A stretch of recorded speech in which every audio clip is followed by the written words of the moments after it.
High বন্ধুরা, আসসালামু আলাইকুম। কেমন আছেন আপনারা সবাই? আশা করি ভালো আছেন, সুস্থ আছেন। আমিও আল্লাহর রহমত মোটামুটি ভালো আছি। এই যে আবারও হাজির হলাম আমার ডেইলি লাইফে আর একটি নতুন ভিডিও নিয়ে আপনাদের মাঝে। সকাল বাজে 8টা আর কি। অনেক সকালে উঠা হয় আর কি। একজন মধ্যবিত্ত ঘরের গৃহিণীদের তো আর বেলা করে শুয়ে থাকার কপাল নাই। বাচ্চা কাচ্চা বিশেষ করে যাদের আছে পড়ালেখা করে তাদের ক্ষেত্রে বলেছি। তো সকালবেলা উঠেছি, 2 মেয়ে পড়তেছে। আজকে 2 মেয়ের আবার পরীক্ষা নাই, বন্ধ। আজকে রোজ বুধবার, জুলাই মাস পড়ে গেছে, জুলাইয়ের 2 তারিখ যাচ্ছে। তো 2 মেয়ের আজকে ইলমারও পরীক্ষা নাই, ইমারিরও পরীক্ষা নাই। তো ইমানি ইলমা উঠে কিন্তু পড়তে বসছে। তারপরে আমি চলে আসলাম রান্নাঘরে। রান্না করব কি, সকালে নাস্তা কি বানাবো চিন্তা করতেছিলাম। তো ফ্রিজের মধ্যে ইলমা পরোটা বলছে যে আম্মু আজকে পরোটা খাবো ফ্রিজের মধ্যে। তো পরোটা কি দিয়ে খাবে চিন্তা করতেছি। তো 2 মেয়ে না ডিম দিয়ে আমলেট করে পরোটা খাবে বলতেছে। তা ভাবলাম যে ডিম আমলেট করে দিব না, সিদ্ধ করি। তা 2 মেয়ের জন্য আর আমার জন্য ডিম সিদ্ধ করব। তো প্রথমে 2টা ডিম সিদ্ধ দিয়ে দিলাম। এর সাথে পরে আমি হাঁসের ডিম গতকালকে যে কিনেছিলাম 2টা, একটা খেয়েছিলাম আর একটা রয়েছে। আমার মেয়েরা তো হাঁসের ডিম খায় না, সেটা অ্যাড করে দিয়েছিলাম পরে সেটা। তো এই যে ফ্রিজে গতকালকে যে চিকেন দিয়ে পেঁপে রান্না করেছিলাম সেটা একটু তরকারি রয়েছে, আর করলা ভাজি একটু রয়েছে। সেটা দিয়ে সকালে নাস্তাটা খাবো। ভাবলাম যে সবজিগুলা নষ্ট করে লাভ নেই, সকালে নাস্তা খেয়ে সবজিগুলো শেষ করি। আর 2-3 দিন আগে আমি আর কি ঢেঁড়স আলু দিয়ে যে মাছ রান্না করেছিলাম সেই তরকারিটা রয়ে গিয়েছিল। আসলে ওই একটা আইটেম তরকারি রান্না করলেও কিন্তু খাওয়া হয় না। আমার মেয়েরা সেরকম খেতে চায় না, আর এখন তো পরীক্ষা পড়ার চাপ, আরও ঠিক মতো খেতে চায় না। তো 3 দিন হয়ে গেছে, তা ভাবলাম যে তরকারিটা আর খাবো না, ফেলাই দিলাম। আর গতকালকের চিকেনের তরকারি ছিল আর একটু করলা ভাজি ছিল, সেটা দিয়ে ভাবলাম যে সকালে রুটি খেয়ে শেষ করে দিব। আর তিন দিন আগের যে ঢেঁড়সের তরকারিটা মাছ দিয়ে রান্না করেছিলাম সেটা ফালাইয়ে দিলাম আর কি। ভাল লাগছে না, মন চাচ্ছে না খেতে। তো তারপরে ফ্রিজ থেকে বের করে রাখলাম, রেখে আর কি যে আপাতত বড় ঠান্ডাটা একটু নর্মাল হোক, বের করে ঢেকে রাখলাম। তারপরে এসব গুল ইমানির জন্য আমার জন্য গ্লাসে পানি গুলে রাখলাম।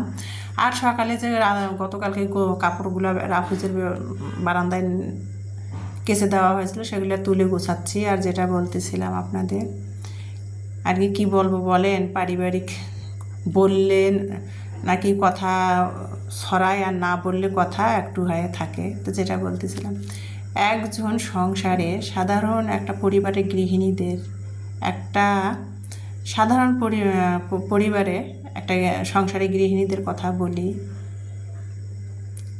আর কি। যে বিপদে পড়লে কি পুরুষের নারীর প্রয়োজন হয়? আপনাদের কাদের কাদের জীবনে এরকম ঘটেছে বা চোখের দেখা জানাবেন তো। যখন বিপদে পড়ে পুরুষরা তখন নারীর প্রয়োজন হয়, মানে বিপদের দিনে নারীর প্রয়োজন হয়। আর যখন বিপদ শেষ হয়ে যায়, সুখের সময় নারীকে প্রয়োজন আর হয় না। তখন পুরুষদের ভাই বোন আত্মীয় স্বজন নিয়ে সেই সুখটা উপভোগ করে। আর দুঃখের সময় নারীর প্রয়োজন হয় কেন? দুঃখের সময় একজন নারীর প্রয়োজন হয় একটা পুরুষের। যখন দুঃখের সময় শেষ হয়ে যায়, সুখের সময় পড়ে, তখন কি ভাই বোন আত্মীয় স্বজন তাদের প্রয়োজন হয়, তাদের নিয়ে সেই সুখটা উপভোগ করে। নারী শুধু সারা বছর জীবন ভরে একটা নারী, মানে আমি যে নারী আমার কথা বলতেছি না, বা আমার আপুদের কথা সবার উদ্দেশ্যে বলছি। যখন বিপদে পড়ে পুরুষরা তখন নারীকে লাগে সংসারে। যখন বিপদ শেষ হয়, সুখের সময় আসে, তখন আর নারীর প্রয়োজন পড়ে না।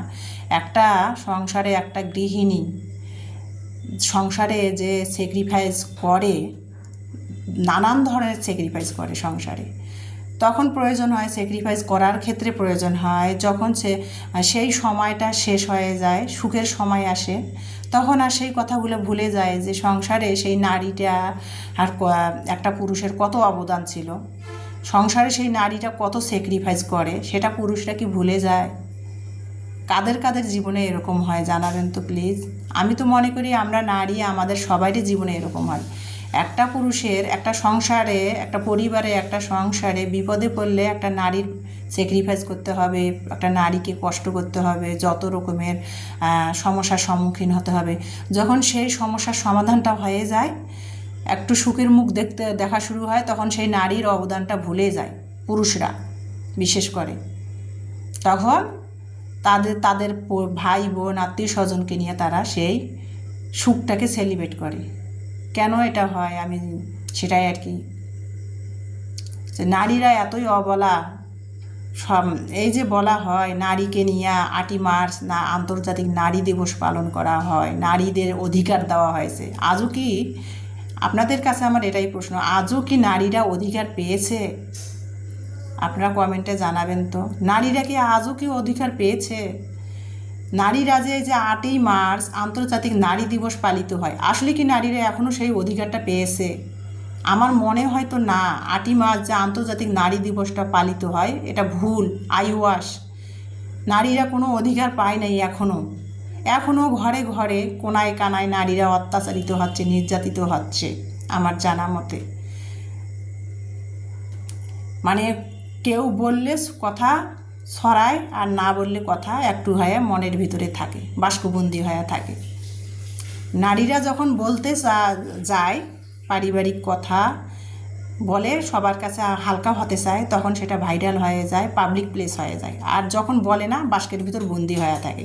গুমড়ে গুমড়ে একটা পরিবারে একটা নারী গুমড়ে গুমড়ে সহ্য করে। কি বলবো বলেন, আমি কি বুঝাতে চাইছি? আসলে আমি গুছিয়ে কথা বলতে পারি না আর কি, কে কীভাবে নিচ্ছেন কথাটা সেটাও জানি না। তো সেটাই আর কি, যখন একটা পরিবারে একটা সংসারে প্রয়োজন পড়ে একটা নারীকে লাগে, যত ক্ষেত্রে যত কাজে নারীটা স্যাক্রিফাইস করবে, স্বামীর ক্ষেত্রে, সন্তানের ক্ষেত্রে, পরিবারের কিছু উন্নতি করার ক্ষেত্রে নারীটার প্রয়োজন। নারীটা তখন কী করবে? স্যাক্রিফাইস করবে। যখন সেই সমস্যার সমাধানটা হয়ে যায়, সেই নারীর অবদানটা সবাই ভুলেই যায়। কেন যে এটা হয়? কিন্তু একটা ছেলের ক্ষেত্রে সেটা হয় না কেন? আমি তো সেটাই কিছু বুঝি না, একটা ছেলের ক্ষেত্রে হয় না কেন? তা যাই হোক, সকালবেলা উঠে অনেক বক বক করলাম আর আপনাদের ভিডিও শেয়ার করতেছিলাম। আসলে আমরা নারীরা একটা সংসারে সুখের চাবিকাঠি হলো একটা নারী। একটা নারী একটা সংসারে যদি কোনো কিছুতে স্যাক্রিফাইস না করে, কষ্ট না করে, তাহলে কোনো দিন একটা সংসার সুখের হয় না। তা কী বলবো আর, কষ্টের ক্ষেত্রে নারীকে লাগে, কষ্ট যখন শেষ হয়ে যায়, সময়ে নারী, অসময়ে নারী, সময়ে নারী না। পুরুষদের যখন অসময় আসে তখন নারীকে লাগে, আর যখন সময় ফুরিয়ে যায় তখন নারীর প্রয়োজন হয় না। সকালবেলা বক বক করতেছি অনেক, মনের মধ্যে অনেক দুঃখ, অনেক কষ্ট। এই যে বললাম, কথা বললে, মন হালকা করতে গেলে কথা বললে কিন্তু পাবলিক প্লেস হয়ে যায়। আর যদি না বলতে চান 7-5 ভাবিয়া, তাহলে কথা বাস্কের মধ্যে থাকে। সেই নারী গুমড়ে গুমড়ে আর কি, ভিতরে ভিতরে গুমড়ে গুমড়ে নারীটা অত্যাচারিত, নির্যাতিত হচ্ছে। এরকম ঘরে ঘরে কতজন হচ্ছে। তো সকালবেলা ইলমা তো বললো পরোটা খাবে, অনেক বক বক করতেছিলাম আপনারা হয়তো বিরক্ত হচ্ছেন। আমার সংসারের আর কি, সাংসারিক কাজের চলে আসি। সকালবেলা ওই যে ফ্রিজ থেকে তরকারি বের করলাম, করে আর কি আমি পরোটা বানাই নিলাম হালকা আর কি তেল দিয়ে। আমি যদিও পরোটায় বেশি তেল দেই না, ইলমা পরোটা পছন্দ করে, ইমানি পছন্দ করে না। তো পরোটাটা আমি হালকা তেল দিয়ে বানিয়ে নিলাম রুটির শেপে। তারপরে এখানে আমি আর কি নাস্তা খেয়ে নিলাম একটু সাথে। সকালে তো একটু দুধ চা বানাতে হয়, চা খেয়ে তো আমরা নারীরা সংসার ধ্বংস করে দিচ্ছি পুরুষদের। তো যাই হোক, নারীরা কোনো কিছু খেলেই পুরুষদের চোখে পড়ে। নারীরা যদি কোনো কিছু খায় বা একটু ভালোভাবে চলার চেষ্টা করে, তখন প্রতিটা সংসারে আমি মনে করি পুরুষদের চোখে পড়ে, ধ্বংস করতেছে নারী। আর কষ্ট যখন হয় সংসারে কোনো কিছু একটা করতে গেলে, সঞ্চয় করতে গেলে, তখন নারীটার প্রয়োজন হয়, তখন ভুলে যায় আর কি পুরুষ নামক মানুষগুলা। তো এই যে তারপরে সকালে নাস্তা খেয়ে বাসি ঘরগুলো ঝাড়ু দিলাম, দিয়ে আর কি আমি এখানে প্রতিদিনের মতো আর কি 11টার 11:30টার মধ্যে রান্না করার আগে একটু লেবু পানি খেয়ে নেই। তো প্রতিদিনের মতো আজকেও কোনো ব্যতিক্রম হলো না, একটু লেবু পানি খেয়ে নিলাম। কি করব, শরীরের যত্ন তো নিতে হবে, তাই না? যেহেতু মেয়েরা আছে, মেয়েদের জন্য বাঁচতে হবে আমাদের নারীরা যেহেতু সন্তান দুনিয়াতে পৃথিবীতে আনে, সন্তানের জন্য তো নারীরা চাইলেও কোনো কিছু করতে পারে না, চাইলেও কিন্তু নারীরা মরতেও পারে না সন্তানের জন্যে। আর যদি মরেও, কবরে যেও নারীদের শান্তি নেই। কবরের জন্য আমরা কি করতেছি নারীরা যে শান্তি পাবো? সেটা কি করতেছি, সংসার, স্বামী, সন্তান করতে করতে আমরা আল্লাহর ইবাদত করতেও ভুলে যাই, ঠিক মতো নামাজ পড়ি না, ইবাদত করি না। তাহলে আমরা পরকালের জন্যই তো কিছু করতেছি না, স্বামী সন্তান সংসার করে করে জীবন শেষ। তো যাই হোক আর কি, মেয়েরা যেহেতু আছে, মেয়েদের জন্য রান্না করতেছি এখানে দুপুরে। আর কি আজকে দুপুরে সেরকম রান্না নাই, হালকা পাতলা রান্না এখানে। তো ফ্রিজের মধ্যে ছিল শুধু আর কি হালকা পাতলা কিছু তরকারি, সেটাই আর কি ভাবলাম যে আজকে দুপুরটা চালাই দিব। তো কাঁকরোল ভাজি করতেছি, আমার 2 মেয়ে আবার কাঁকরোল খুব পছন্দ করে। ফ্রিজে একটু কাঁকরোল ছিল, কয়েকটা ঢেঁড়স ছিল, আর মানে অর্ধেক মিষ্টি কুমড়া ছিল। তো সেটা বুদ্ধি করে আর কি মিলে জিলে আজকে দুপুরটা চালিয়ে দিব। কাঁঠালের বিচি, ঢেঁড়স কয়েকটা ছিল ফ্রিজে, ঢেঁড়সে মিষ্টি কুমড়ায় আর 2টা আলু দিয়ে একটু ভাবলাম সবজি করব আর কাঁকরোল ভাজি করব। আর কাঁকরোল ভাজি তো আমার মেয়েরা খুবই পছন্দ করে। আর গতকালকের একটু মারা শাক ভাজি ছিল, সেটা গরম করে নিলাম, সেটা দিয়ে আজকে দুপুরটা আর কি চালাবো। যাই হোক, ফ্রিজের মধ্যে কোরবানির মাংস আছে, ফ্রিজ ভরা মাংস, কিন্তু আমার মেয়েরা খেতে চায় না, আর ওর বাবা নাই, তাছাড়া মেয়েরা খেতেও চায় না, এই জন্য রান্না করা হয় না। আর আমার মেয়েরা তো সবজি লাভার, ডাল ভর্তা সবজি হইলে আমার মেয়েদের আর কিছু লাগে না, খুব খুশি হয়। তো ভাবলাম যে আর কি, আর আমার কেন জানি ভর্তা করতে মন চায় না। আমার মেয়েরা ভর্তা লাভার, ভর্তা পছন্দ করে, কিন্তু আমার ভর্তা করতে খুব আলসামে লাগে। তো এই যে কাঁঠালের বিচি, মিষ্টি কুমড়া, ঢেঁড়স, আলু, মানে সব অল্প অল্প করে ছিল, সেগুলো দিয়ে আর কি একটু সবজি রান্না করে নিচ্ছি। আর এই যে কাঁকরোলটা ভেজে তুলে নিলাম, আর মারা শাক তো ছিল, সেটা ফ্রিজ থেকে বের করে গরম করে নিলাম। আর একটু তরকারি ছিল, করলা ভাজি আর চিকেন দিয়ে পেঁপের তরকারিটা, সেটা সকালের মানে নাস্তা খেয়ে শেষ করে ফেলছি।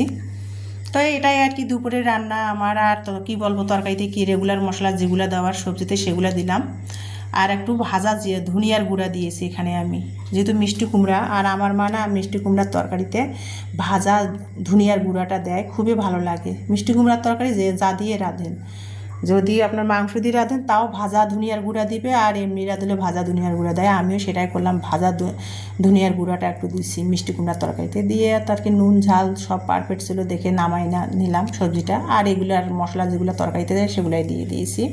এখন দুপুরে খাওয়ার পালা, 2:30 বাজে, দুপুরে খাবার খাচ্ছি, আর সেটাই আমার প্রিয় আপু ভাইয়াদের সাথে শেয়ার করতেছি।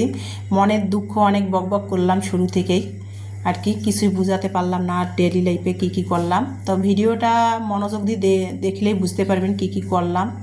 আর মনের মধ্যে না মাঝে মধ্যে দুঃখ লাগে, কার কাছে বলবো, সেই জন্য আর কি কিছু আর কি আবেগে আর কি অনেক বকবক করে ফেলছি, প্লিজ কিছু মনে করবেন না। তাই যে দুপুরে খাবার খাচ্ছি, কাঁকরোল ভাজি আর এই যে সবজি, সেটা দিয়ে খেতে খেতে আর কি এখন 2:30 বেজে গেছে। রান্নাঘরে 2 মেয়ে ভাতের প্লেট নিয়ে সামনের রুমে গেছে, আর আমি রান্নাঘরে বসেই খাচ্ছি। আর তারপরে বিকালে যে দুপুরে যে মিষ্টি কুমড়া রান্না করলাম, তো মানে বিকালে একটু আকাশটা মেঘও ধরছে, ঝিরঝির করে বৃষ্টি হচ্ছে, মুষল ধরায় না। তো এই বৃষ্টিও পড়তেছে, ভাবলাম বিকেলে একটু নাস্তা বানিয়ে নিব। দুপুরে যে মিষ্টি কুমড়া রান্না করলাম সেই বিচিগুলো ছিল, তো বিচিগুলো একটু ভাবলাম যে ভেজে নেই। তো বিচিগুলো ভাজার জন্য কী কী করতেছে সেটা তো ভিডিওতে দেখতে পেলেন। একটু হলুদ দিয়েছি 1 চিমটি, মরিচের গুঁড়া দিয়েছি 1 চিমটি, লবণ 1 চিমটি দিয়ে মেখে সামান্য একটুখানি তেল ব্রাশ করার মতো করে দিয়ে প্রায় মানে ভেজে নিলাম।